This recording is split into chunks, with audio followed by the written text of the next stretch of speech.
What's up, motherfuckers? Welcome to DSR Gonzo'S Sports Room. April 13th, 2022.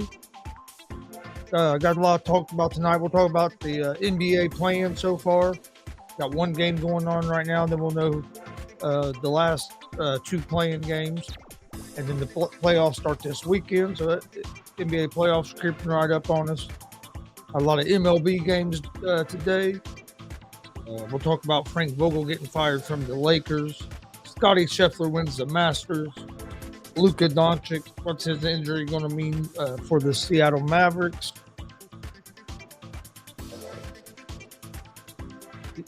And a whole lot more, probably. So we got a lot to talk about. Thanks for joining us. Don't forget, we're live Monday through Friday at 3 p.m. Eastern with Easy Money, a sports betting show.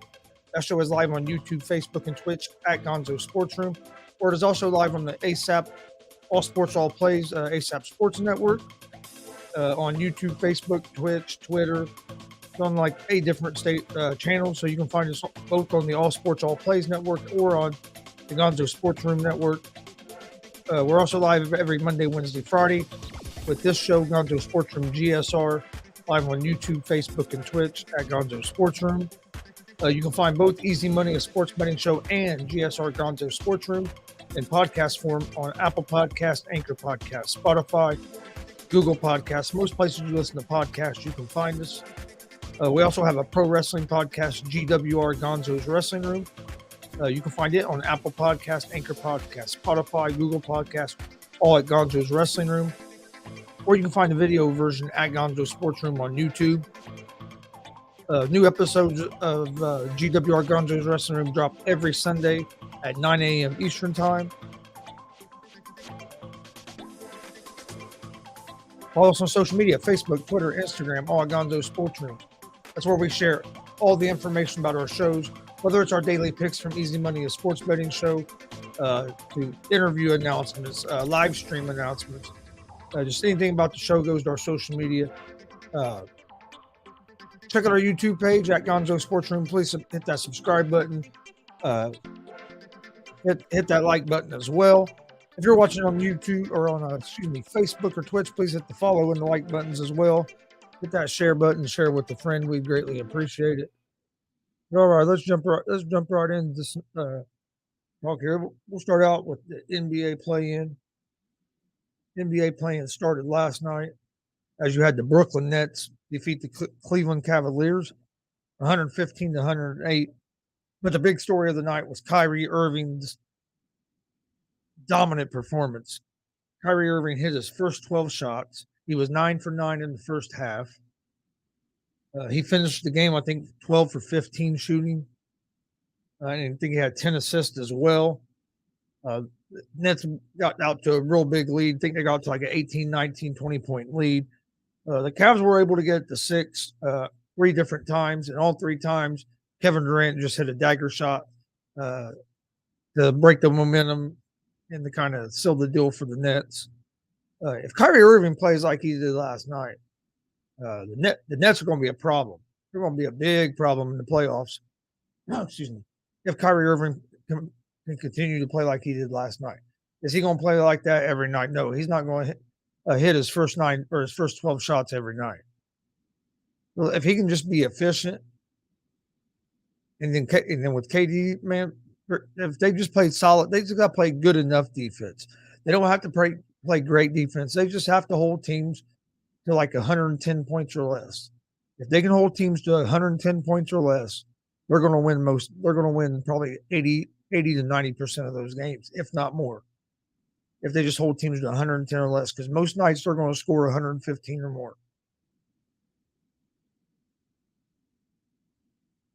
Who knows if Ben Simmons will come back, or if Ben Simmons will come play if they win this, if they since they were out of the play-in tournament in the playoffs, if he'll come back for the playoffs. It's remained to be seen. But now the Brooklyn Nets go on to play the Boston Celtics in the first round of the playoffs. And this is going to be a good game. The Celtics have won the last 3 meetings with the Nets. They played 4 times this year with the Nets winning the first one, and then the Celtics winning the next 3. This is going to be a good series. I mean, Boston has been playing their best basketball here as of late. So this is going to be a real fun series to watch. I think it starts on Saturday. The Cavs, they still have a chance, as though we found out tonight the Cavs will play the Atlanta Hawks, who the Atlanta Hawks just blew out the Charlotte Hornets. I thought I actually picked the Hornets to cover the 5.5. I didn't think that I thought the Hawks might win. I had the Hawks probably winning the game, but I didn't have them blowing Charlotte out. I thought it was going to be a close game. Charlotte or the Hawks just blew them out 132 to 103. So now the Hawks will play the Cavs on Friday to see who makes the play-in tournament. They're not the play-in tournament. To see who makes the playoffs, gets that number 8 seed.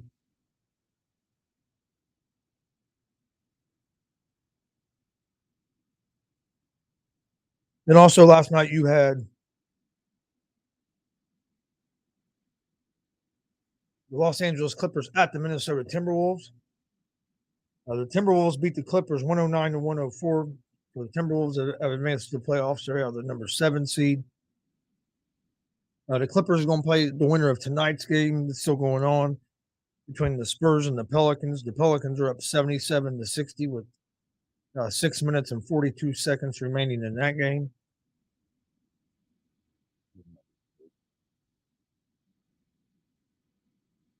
I just thought of something.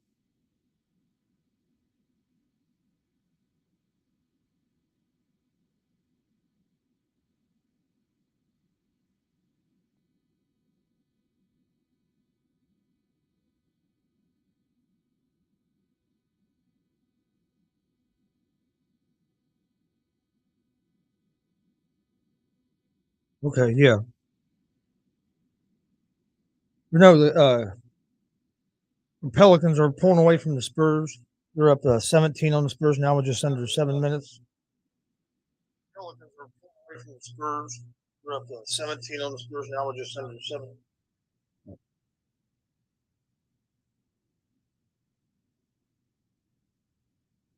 So it looks like it's going to be the Clippers against the Pelicans.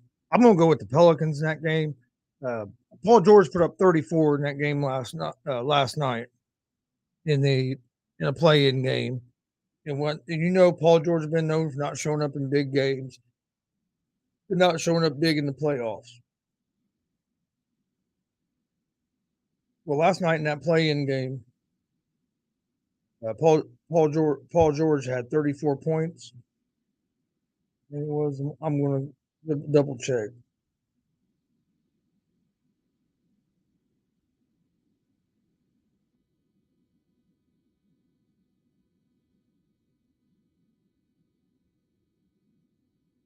That's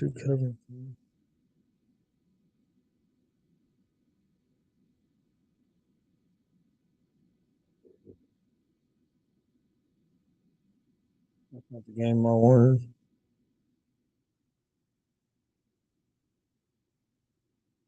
Here's the game I wanted. Yeah, Paul George had 34 points, 7 rebounds, and 5 assists, 41 minutes. So it wasn't like Paul George was the reason they lost. They just didn't get nothing from nobody else. He just didn't get no help.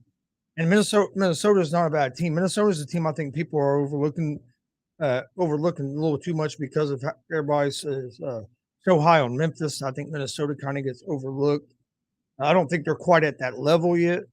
But it didn't surprise me at all that they beat the Clippers. Now it looks like you're going to have the Clippers against the Pelicans. Pelicans so far in the first 3 quarters have been shooting the ball out or lights out. They already have 81 points with 5 minutes left still in the third quarter. And they were up like 81 to 51 81 to 51 over the Spurs. So it looks like the Pelicans are going to be playing the Clippers for that last playoff spot in the West. Unless the Spurs just go on a big run here late in this game. 81 to 64, excuse me, not 51. 81 64 with 5 minutes left in the third quarter in that game. All right. And then earlier tonight, you had, we already talked about it, the Hawks and the Hornets. And then right now, you have the Spurs and the Pelicans. So that's all that play in. And then first round of the playoffs starting on Saturday. Well, actually, the Hawks will play the Cavs at Friday at 7:15, or Friday at 7:30. Excuse me. Hawks versus the Cavs to get the last, figure out who gets the 8th spot in the East in the playoffs. And then on Saturday, first round of the West playoffs, you have the Utah Jazz at the Dallas Mavericks. The big story here is Luka Doncic. How's his health going to be? Is he going to be able to play? Last I heard, it was still up in there whether he was even be able to play in Game 1 of this playoff series. I mean, an ankle injury like that, it sucks, especially when he got hurt in basically garbage time. And now this could really affect the Mavericks, who had been playing good basketball. Not saying they were going to be good enough to beat the Warriors or the Suns, but they were going to be. But they were a dangerous team. Anytime that Luka Doncic is suited up, we're still waiting to see if he's going to play on Saturday. The sportsbook don't think he's going to play because they have the Jazz as like 4 or 5 point favorites in this game, and there's no way the Jazz would be that big a favorite if they thought that Doncic was going to play. And then you have the Timberwolves at the Grizzlies. This is going to be a good first round series. I see this game going probably, I'm going to say 6 games. I see the Grizzlies winning though. The Grizzlies are just, man, they're a solid basketball team. Everybody talks about Ja Morant, rightfully so, because Ja Morant he's a great player. He's a great young superstar, I should say. He should have been in the conversation for MVP. He's not going to win it this year because of Embiid and Jokic. They both had just so great of seasons that it wasn't going to matter. But that whole Grizzlies team, I mean, when Morant was out hurt, they still, I mean, they were like 15-2 without him, or 16-2, something like that without him. So they're a solid team. They have good depth. And Minnesota has a good team too. And Big Cat's been balling. It's going to be a good series. I just think the Grizzlies are going to be a little too much for the Timberwolves. Then you're going to have in the East on Game 1 Saturday at 6 p.m. Eastern is the Raptors and 76ers. I like the 76ers to win this series, but to me, this series comes down to James Harden. Is James Harden going to show up and help Joel Embiid, or is Joel Embiid going to have to try to do everything by himself? If Joel Embiid has to do everything by himself, the Sixers might get past this round, but they won't make it no further than that. James Harden's going to have to step up, and we know his reputation in the playoffs. He's never came up big, and he's never came up in a big moment in the playoffs. He's always shrunk in the playoffs. Will this year be any different? We'll find out. But I think the Sixers' fate goes with James Harden. It goes where James Harden goes. If James Harden plays good basketball, the Sixers are going to be tough to beat because Embiid's going to show up. But if James Harden don't show up, then it's going to be hard for the Sixers because Joel Embiid's not going to be able to carry them by themselves. Not as you start playing these better teams. And the Raptors ain't no slouch. Raptors are good defensively. So it's going to be a good series. Then Saturday, the Nuggets and Warriors also start a series. The big conversation around this is the health of Steph Curry. Steve Kerr had said that Steph Curry had to at least play a scrimmage before he could play in the game. I think they said there's a scrimmage scheduled for tomorrow. I think we'll know more on Thursday whether Curry was going to play or not. I'd say he plays, unless it's just if he's don't play, it's because he just can't put no weight on it at all. But if he can play and he thinks he can be effective, I see him playing. I don't see him sitting out in the playoffs unless it just don't make no sense to play. That means you're just too hurt. But if Steph Curry's healthy, the Warriors win this series. But if Curry's not healthy, these Nuggets could be dangerous. They're dangerous anyway, but they're even more dangerous if Curry can't play. because of Jokic. The Joker has been balling. He might be the best player in the world right now. He's putting up better numbers this year than he did last year when he won the MVP. He's had to carry the Nuggets all year because Jamal Murray's been hurt. Michael Porter Jr.'s been hurt. He's had to do a lot of the he's had to do a lot of the carrying this year, and they still look where they're at. They're still in the playoffs. Still had a great year for as many injuries as they had.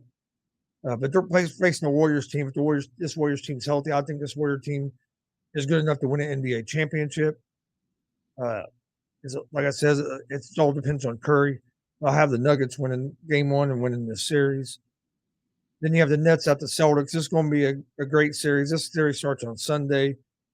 I'm going with the Nets just because I think they found their rhythm at the right time. The Celtics were hot coming into the playoffs. They've been playing well. This is going to be a good series. I can see this series going 6, maybe 7 games. Then you have the Bucks and the Bulls. This starts Sunday as well. I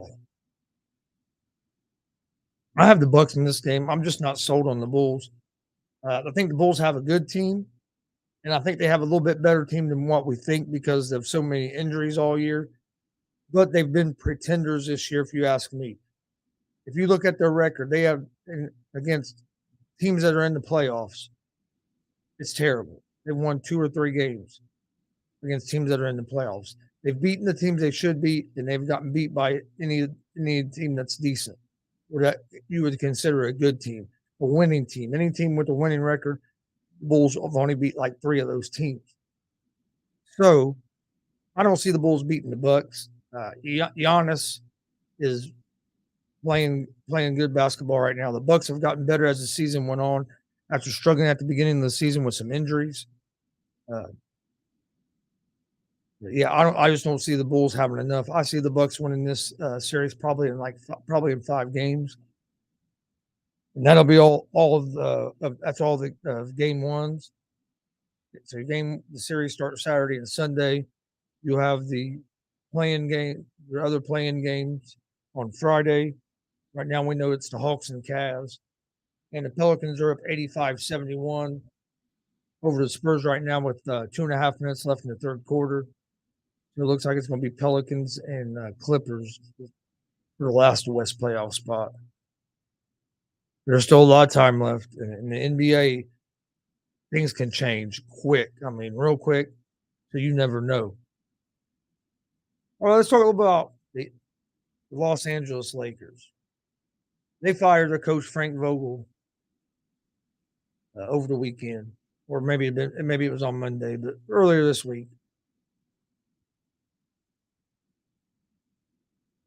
And if you ask me, which most people wouldn't ask me anyway, but anyway, I'm going to give you my opinion anyway. Frank Vogel didn't deserve to get fired. 2 years ago, he leaves the Lakers as a coach. I'm going to say he led to an NBA championship. Last year, they came up short. This year, you have an injury-riddled season, a poorly constructed team that the GM and LeBron James constructed. It goes bad, like most people with common sense expected it would, and you fire the coach. You gave the coach a team that couldn't stay healthy, a team that everybody knew structurally was going to be a bad team.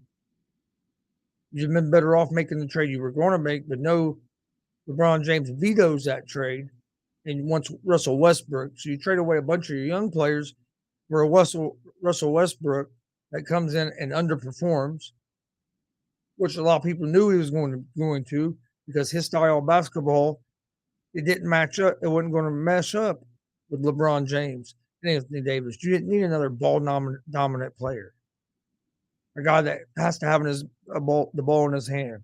He's going to dribble the ball around everywhere. You don't need that when you have a LeBron James. You need a guy that can shoot the ball, a guy that can can move without the ball and don't have to have the ball in his hand to be able to score. A guy that can catch and shoot. You don't need a ball dominant guy that mainly cares about numbers.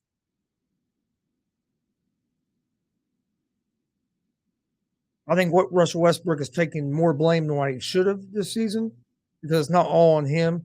Yeah, he didn't play the greatest, but injuries to Davis and James helped derail that season as well. They were never all healthy at a time where they could really create that chemistry. So it wasn't all Westbrook's fault. A big part of it was, yes, but it wasn't all Frank Vogel's fault either. Frank Vogel is the scapegoat in this. If anybody should have been losing their job, it should have been the general manager, Pelinka, for putting this debacle of a team together. But no, they're not going to do that because they're not going to fire Pelinka yet because that was Kobe's guy, and you can't fire him this quick after the tragedy of what happened with Kobe. But we're not going to get rid of Pelinka, the guy that should have got fired. You're not going to get rid of LeBron James because it's LeBron James. You're not going to get rid of Anthony Davis because you still believe in Anthony Davis. So who can we pin this on? Let's pin it on Russell Westbrook and the coach. Russell Westbrook has too big of a contract. We probably ain't going to be able to get rid of him because he's owed like still another $35 million or something. But we can get rid of the coach, and then we'll see if there's anything we can do with Westbrook. Who's going to want to come to the Lakers and coach that team in the situation they are cap wise and with the situation they are roster wise? You have one of the oldest rosters in the league, and they fired their coach instead of firing the real problem, who was the person that put this team together, and that was Rob Pelinka, and the person that thought you're going to have that Russell Westbrook was going to be a better fit than some of the other options you had, which was when LeBron James, and LeBron James isn't going to be the one that goes because he's LeBron James, so it was going to be Pelinka or Vogel, and he decided to get rid of Vogel and roll with Pelinka. I don't think it's the right decision. Vogel's a good coach. He's proven to be a good coach. When he was in Indiana, we went to the Eastern Conference Finals. We always played Cleveland tough, almost beat Cleveland in the Eastern Conference Finals, just barely lost. Came to the Lakers, has won a championship. I mean, he knows how to coach, especially his teams usually play good defense. And you didn't see that this year. A lot of that was injuries. A lot of that was you had an older team, and it wasn't a great defensive team. And then on offense, your three players that you wanted to be your stars just didn't mesh well. Then nobody could stay healthy. But Frank Vogel, you're the problem. You're out of here. I think they're going to regret it because I don't know what coach out there they think they're going to get to come to the Lakers that is better than what they had. I guess they're going to try to get Nick Nurse from the Raptors. But I mean, he's never. Yeah, I guess he had Kawhi, so I guess he has coached a big star, but still, that's not, in my eyes, not as big a star as LeBron. Would LeBron respect him enough to listen? I mean, really, at this point, whoever you bring in, LeBron's going to be the one running it, unless you bring in somebody like a Popovich or somebody like that. Who's going to command enough respect to be able to actually coach LeBron? There ain't hardly anybody out there. I mean, let's just be honest. There isn't.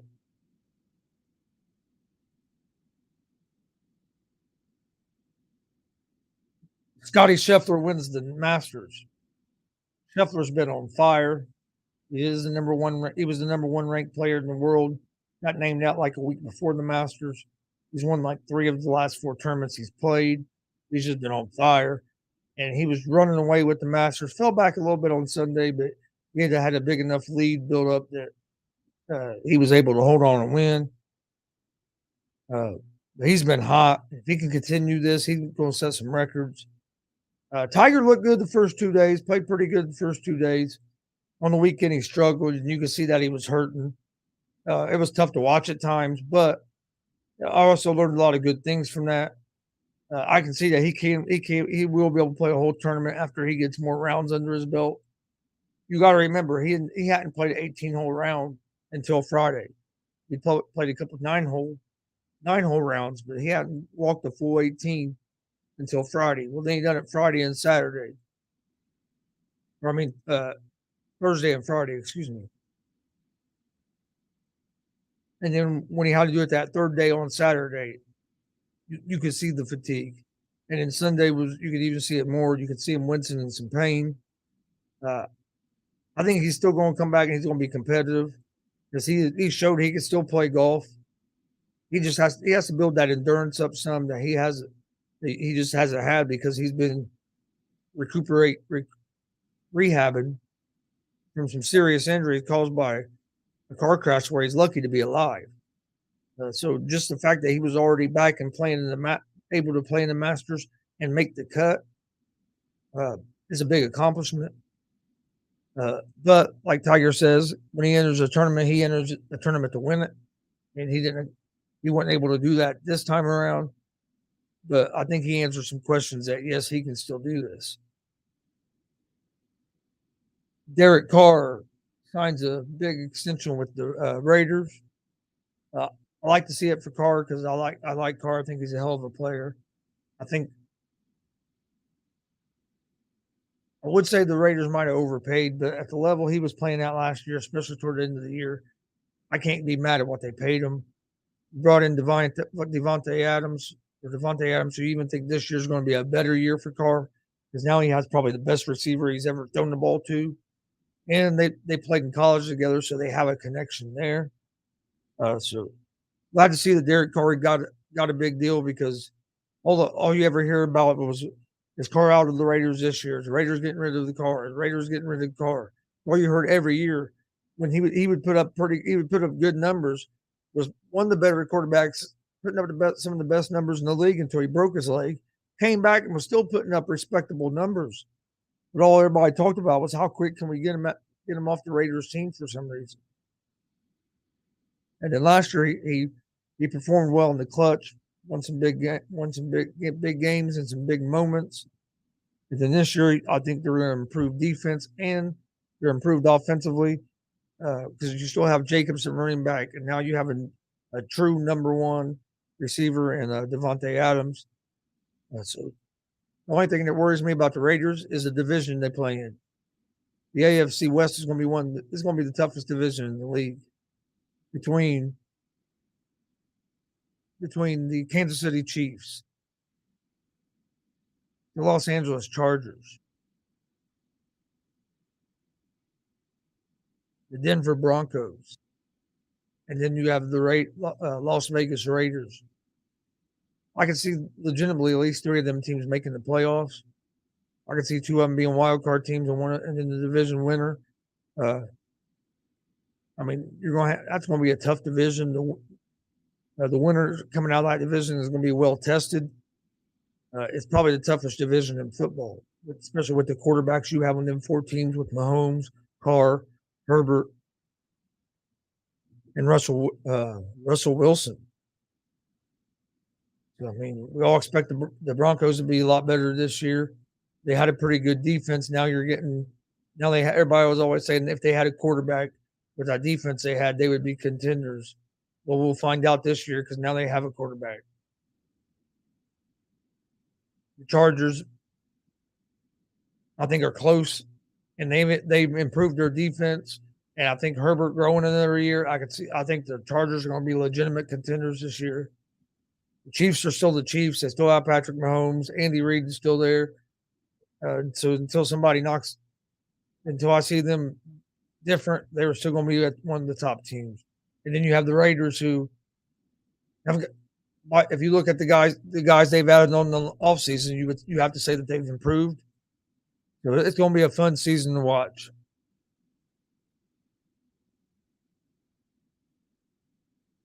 But all right, I want to thank everybody for joining us tonight. The Pelicans are up 96-79 on San Antonio with 9 minutes and 45 seconds left in the fourth quarter.